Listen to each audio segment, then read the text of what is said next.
Welcome to the podcast, everybody. This is Don't Feed the Bears, the official podcast of the Baylor Lariat Sports Desk. I'm Daniel Hill, alongside Greg DeVries. We just saw Baylor hang 70 points again, this time on West Virginia. And, let's get right into it. Were you surprised at all? I have to be honest, I thought Baylor was going to win pretty handily. I didn't expect them to make West Virginia look basically the same as Wofford, Buffalo, and ULM. I mean, coming into this game, Baylor's got the high-powered offense. But there were some doubters, and West Virginia was coming off of that really good game against Oklahoma State where, they knocked them off. So there was a little bit of, maybe West Virginia can hang with this team a little bit, at least maybe through a half, but, no such luck.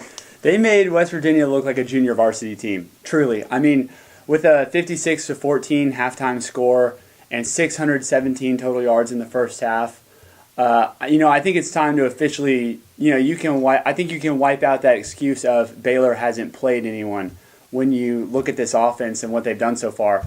The offense has been pretty spectacular. They're number one in passing yards with 432 a game. They're second in rushing yards with 347 a game. They're number one in scoring with 70.5 points a game now. That's just amazing. And not to mention the defense is top ranked too. The defense is 14th. The 14th scoring defense in the NCAA. And to me, when you think of this wide receiver core, they're headed by Tevin Reese. And honestly, Tevin was kind of silent. He had that one spectacular catch where he, tipped the ball to himself to get the touchdown for, I think it was like 43 yards. 47 yards. But other than that, he only had 2 catches. So pretty quiet day for, our best receiver. And, it was hardly even noticed. Yeah, it's funny. Antoine Gillies really made a bid to be the number one receiver as well. He had 7 catches, 170 yards, and 1 touchdown, including the long 61-yard touchdown right off the top of the game. 40 seconds into the game, Baylor already scores in a 3-play drive, thanks to Antoine Gillies, the connection from Bryce Petty. But really, I guess it's kind of strange to call him the unsung hero of the game because he's a guy who put himself in the Heisman conversation. But Lake Seastring, you got to hand it to him. 15 carries, 180 yards. 2 touchdowns, including an 80-yard touchdown run where he just flashed the wheels. Yeah, it was really impressive. It didn't really appear that the hole was there at first, but just the way he dances around defenses, the way he stutter steps and just makes guys just fly the wrong direction, and then, like you said, he just turned on the jets down the sideline, and it didn't look like anyone was going to catch him at all, and they didn't. And that 80-yard, it was 80 yards, right? Mm-hmm. 80-yard touchdown run was very impressive. Probably the play of the game. It was, and the funny thing is it didn't look like he had an angle for the end zone.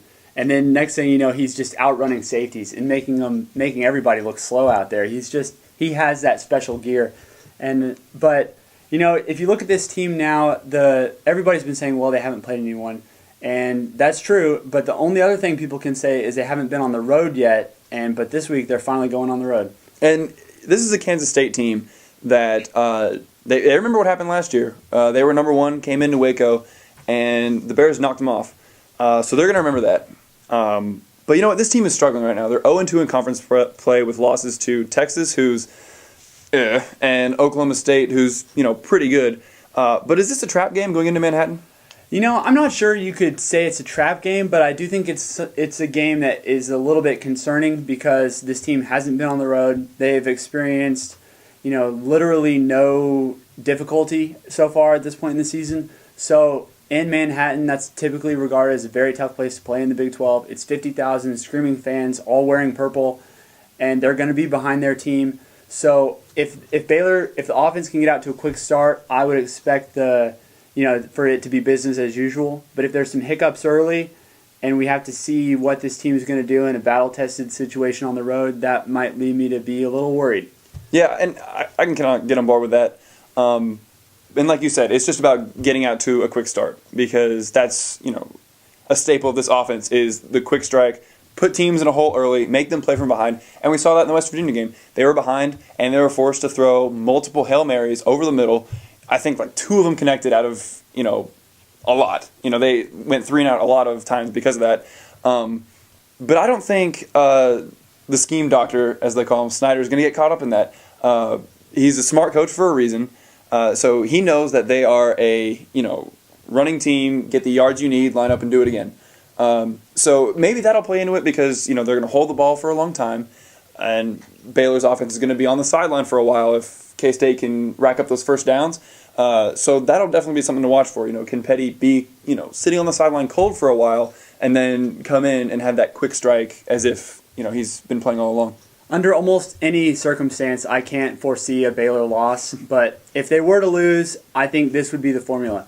Baylor would have to lose the turnover battle, and Kansas State would have to hold the time of possession and just keep rushing the ball in the middle, because Baylor really doesn't have a lot of strength at defensive tackle. That's kind of a weakness of the defense, if you will. And if Kansas State can somehow get a lead and force the Baylor defense to play from behind, I think that would be a huge advantage, because this defense has yet to face any sort of deficit. They've never had the pressure put on them. The offense has always carried the burden for them. So I think it'll be interesting to see, it's really about the start of the game. I know one of the things that Baylor football always preaches, start fast. It's one of the mottos. It's been one of the mottos for years now. If they can start fast, I think they're okay. If they start slow, I do get a little worried there. But, it's one of those things where I don't really see Kansas State as a true threat. Yeah, I can agree with you. I mean, 0-2 in conference play against a bad Texas and a pretty good Oklahoma State team. But you know what? The stats speak for themselves. And the reality is that Petty's been coming out midway through the third quarter. Lake hasn't played too much in the second half. So it'll be interesting to see, will the Bears pull all those guys again? Because they're really not getting that many reps. And in an era where you have to embarrass opponents to kind of get the attention on you for the voters, I mean, that's kind of what you need to do. So at this point, this is, a lot of teams, sixth game. So it's gotten to the point where, every team kind of has that reputation. Teams have raised some eyebrows. And how much, are you going to hammer home that, hey, we are a team that deserves to be in the top 10? And you alluded to this, but the bottom line is Baylor is statistically the best offense in the nation. And how is Kansas State going to handle that? Their offense is not equipped to match anywhere near the kind of points that Baylor has generated so far this year. So I would expect the Bears to win handily, and I think this will be a good road test for the team. But is it close at halftime? It might be close midway through the first quarter, but I think if you get a couple of those explosive plays from Goodley or Seastrunk or Tevin Reese, I mean, it could be anybody with this explosive offense stepping up to the plate and really doing some damage. But I just think too much speed, too much talent. I think the Bears will roll. But I guess the real question is, we're so confident about this team now, they've proven it on the field, but at the end of the day, how far can they go, and will it be enough? Because if you look at their schedule and you look at the top 25 and kind of how all this plays out, Baylor theoretically could go undefeated this year. And I think, honestly, I believe this. I think Baylor will go undefeated. I don't see Oklahoma being a challenge on Thursday at home. I think we can take care of Oklahoma State on the road. So I think Baylor's going to have a perfect season. They're going to go 12-0. But at the end of the day, that might not be good enough to get in the BCS title game. And you kind of earlier called it Baylor's doomsday. It's kind of this perfect storm of the team does everything right and yet still doesn't achieve their ceiling. And, if you look at the teams ahead of Baylor that are just cemented there, there's Oregon and Stanford, and they'll play each other. So one of those teams is going to have at least one loss. And then Clemson and Florida State play each other in, I believe it's 2 weeks. So one of those teams will have a loss. But other than that, who is going to beat Oregon? And who is going to beat, or if Oregon loses, who is going to beat Stanford? And the same thing goes for the Clemson and Florida State game. If one of those teams is going to win where they match up. So who's going to beat them the rest of the way? And it's going to be darn near impossible for a 15th ranked Baylor to jump those teams to get into, the national title game or whatever. You've got to really cement yourself and leave no doubt that you are as good as an Oregon, as a Clemson, or whatever. Exactly, which is why I think there's two things that could really come back to haunt Baylor. Number one, I think the schedule, playing such a soft, cupcake non-conference schedule could really hurt Baylor with the strength of schedule, and when the BCS computers start to do their thing for the last year, that could hurt Baylor in the rankings. But the other thing that could also hurt Baylor in the rankings is taking their pedal off the metal. If you watch the West Virginia game, you know that it was sheer, utter, and complete Baylor domination. West Virginia didn't even belong on the same tier as Baylor, let alone on the same field. Baylor was that convincing. They were that good. They made them look like an FCS team. They had a 56-14 halftime lead, and yet the final score of the game is 73-42. So if you're an AP voter who was probably busy watching a lot of other college football games at the time, you might not have seen everything that Baylor did and that they put on film. So you might look at the box score and see, well, Baylor still has an offense, but it's the same old defense. They gave up 42 points. When in reality, Baylor had the error on the punt return from Levi Norwood that led to a West Virginia touchdown, and the West Virginia offense at most scored 2 touchdowns on starters. And the second one is debatable because it was kind of a mix of starters and backups. But the bottom line is West Virginia scored 4 touchdowns on second and third string defenders. And I think I'm worried that people might get the wrong perception of Baylor based on Coach Briles not playing all 60 minutes with the stud players. And it's really unfortunate because if you look at the guys that are achieving this, they're all student athletes. They have nothing to do with the schedule that is made. And for them to go out, win every game handily, and to not get even a consideration just because 1 and 2 automatically go to the national championship game, it's reflective of the horrible system that we have. And unfortunately, they're just, a little early. And because, the playoff system is coming, and it seems like it would be a perfect year for a playoff this year, just to have all these powerhouses that are, because it's very feasible that, they're going to be 4-5 undefeated teams. And it's just unfortunate that you can play all your games, dominate, and then just have 0 shot at a national title. Exactly. And Baylor has proven to be a winner throughout the years. But the problem is, even if they go undefeated, they're not hopping Alabama. Alabama is steeped in football tradition. So is Oregon. And, between Clemson and Florida State, I believe those 2 teams are going to be more highly regarded, whoever comes out of the ACC unscathed. And then you look at Georgia, even a 1-loss SEC team might have the pedigree to hop even an undefeated Baylor, because really Baylor's schedule just isn't going to leapfrog them over anyone else. And I realize we're getting way ahead of ourselves. There's still a lot of road games to be played, a lot of football to be played. But right now, in my opinion, Baylor's clearly the best team in the Big 12. And, I think they're deserving to be in the national championship conversation. Even though they're only ranked 15th right now, I think they deserve more. And I just hope that they can put it on film and show people how good this team really is. And one thing that would just completely take all the air out of the tires would be if Oklahoma loses before that Thursday night game in Waco. If Baylor doesn't have, Oklahoma's number 12 right now, and if they drop to somewhere around 20, and then all of a sudden playing the number 20 team in the country is Baylor's best game, that's not going to earn you anything. And so the worst thing right now for Baylor is an Oklahoma loss, aside from a loss on their own schedule. Yeah, and I guess we've all kind of expected for the Oklahoma game to be a showdown between 2 undefeated Big 12 teams. But, Oklahoma State, they're only 22nd right now. So really the Big 12 it's kind of stumbling a little bit. Yeah, these marquee matchups we were hoping for the Bears aren't looking so marquee after all. Exactly, but Texas Tech, maybe they're for real. They're number 20 right now. We're still not sure what their identity is or what they can do, but it's going to be a very interesting season for the Baylor Bears. And, I know football is always interesting, but if you look at the NFL, it was not quite a good week for either of our 2 teams. And unfortunately, I think Matt Schaub, his career as a Houston Texan might be over. Well, Gary Kubiak is very loyal to his guys. And, it's not owed to him, but Bob McNair definitely stuck with him when the majority of Houston Texans fans did not. And so he should be very grateful for the job he has. And I think he's kind of doing the same thing with Matt Schaub. TJ Yates is not the answer. Let's get that out there right now. If Schaub is benched for the rest of the year and TJ Yates plays, this team is not going to catch fire. There's nothing that indicates that TJ Yates is going to lead this team to the promised land. So knowing that, you at least know that there is the potential with Matt Schaub if he somehow just gets out of this funk. And I honestly think it's a mental funk at this point. Matt Schaub is not a bad quarterback, but he is certainly playing like one with 8 touchdowns and 8 interceptions. It's just a locker room thing. And I think that this was the first game where, initially the team was behind Matt Schaub. Maybe the city of Houston was not, and that's happened before. But at least this team was. But you know what?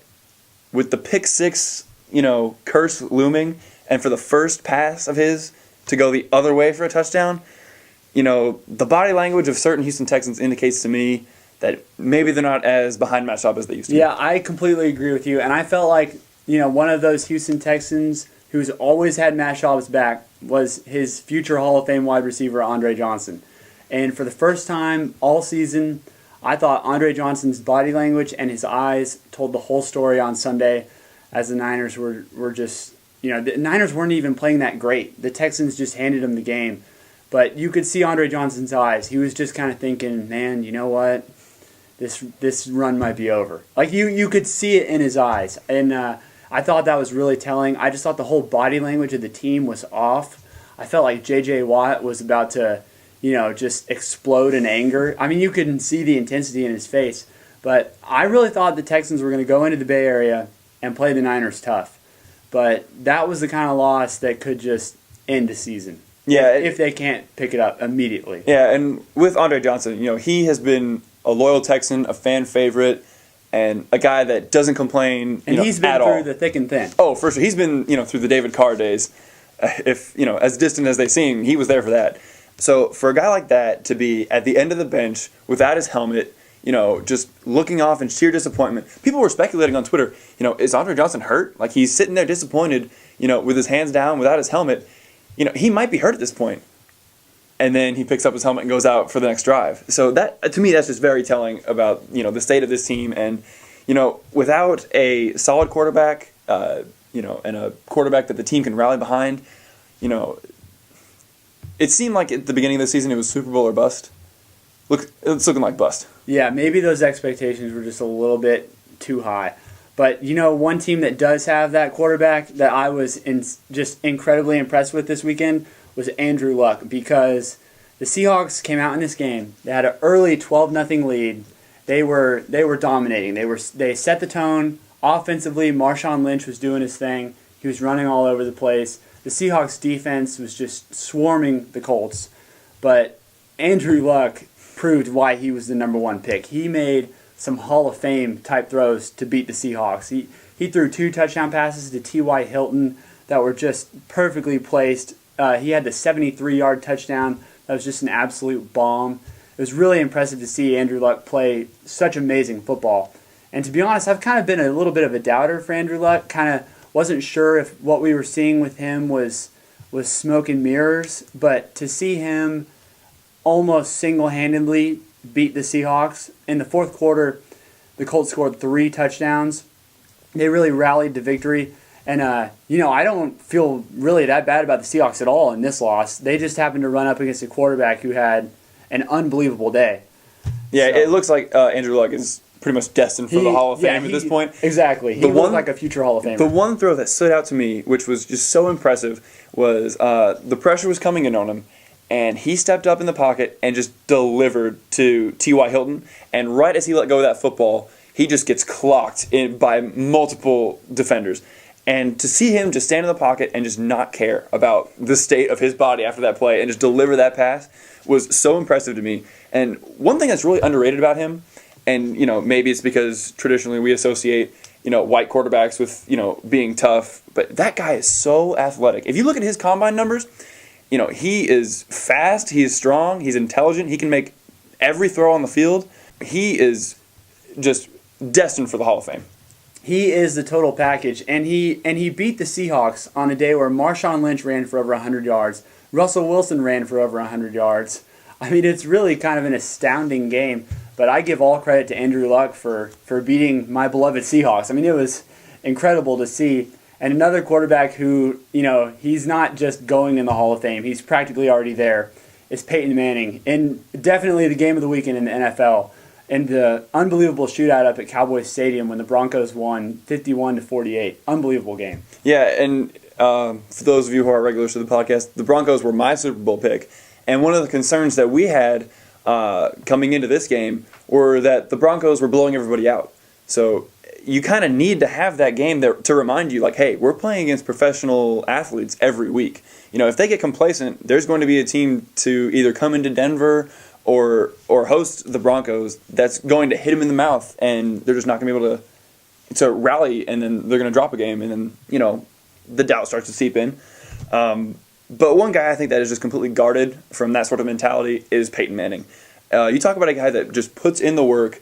I mean, just watch him pre-snap, go up to the line, and he knows exactly what that opposing defense is going to do, and he just adjusts the play accordingly. He's the smartest guy on the field, and you might want to include both sidelines in that too. So I think he's kind of guarded from that whole being complacent attitude, but his team certainly isn't, and I think they needed this close shootout win. Yeah, I agree with you. And you talk about Peyton Manning always kind of changing things up. I laughed because the Broncos have this staple play they've been running in the red zone where they'll line Wes Welker up behind one of Denver's big receivers, either Eric Decker or Demaryius Thomas. And traditionally, Welker will cut out, and it's just a quick out, and it's almost an automatic touchdown every time. Well, you could see that Dallas knew they were anticipating that play. Denver had the ball on like the 3-yard line. So it was a real quick touchdown pass. But so Denver ran and set up in that formation, but then Welker started to run his out route. He stopped and he pivoted back in, caught the Dallas defense by surprise, touchdown. So you just talk about having all those different variations of plays and all the trickery and the mind games that Peyton Manning plays. It was, that's just quarterback play at its finest. It was great to see. But doesn't it concern you a little bit, though, that they had to score 51 points to beat a Dallas team that scored 48? Oh, for sure. But I think that'll be addressed amongst the team. I mean, let's not get confused. Like, Tony Romo played a heck of a game. He passed for over 500 yards. He had that absolute bomb to Dez Bryant that went for over 90 yards, maybe over 95, right? It was an unbelievable play. Yeah, it was a bomb. So, I mean, he played out of his mind. Most of the Cowboys, on offense anyway, just played incredible games. But yeah, allowing over 40 points in the NFL is kind of unheard of. So they'll definitely need to address that. And part of it will heal itself, when Von Miller comes back, if he can ever legitimately take a drug test. But yeah, I mean, I'm not too concerned about it. I mean, it's not like they've looked bad in the past. So I think it'll fix itself. I think it was just an anomaly. They're still 5-0. A lot of football left to be played, but that was the 4th highest scoring game in NFL history. That's pretty astounding when you think about it. But, let's move it back here to Baylor. And the volleyball team's 8-11 overall. Unfortunately, they're 0-3 in Big 12 play. They just lost to Kansas on Saturday, and on Wednesday night they're at West Virginia. So hopefully they can get on a winning track here in Big 12 play. How about soccer? And the soccer team unfortunately lost to BYU. BYU, a ranked team coming into Waco, but unfortunately the girls just couldn't get the win. And that's the podcast. Thank you for listening. Hope you enjoyed it.